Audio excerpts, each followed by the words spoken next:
Qazichilar mahalladagi filialimizga kelsanglar, mana shunaqa ovqatlarimiz bo'ladi. Mana bulyonimiz tekin, somsa bilan birga va shunaqa qorin to'q tutadi. Mana mantini qaranglar, gapiryapti-yu, manti ham xonimchi xonim buni.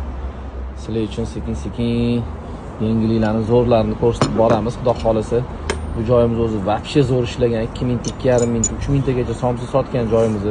Xudo xolasa yana shunaqa darajagacha olib chiqmoqchimiz. Mana shu mantini bitta ham tegini ko'ryapsizlar mana. Ochilib ketdi deyapti yupqaligidan. Vau. Uni ustiga kartuldan solib, mana qattiqroq qilamiz. Sizlarga bitta yeb ko'rsatib beraman. Vau. Ishtahaylarni ochayotgan bo'lsam, uzr so'rayman. Majburman deb buni yeb ko'rishga, mazasini ko'rmasam bo'lmaydi. Bismillah. Vau. Вообще четко.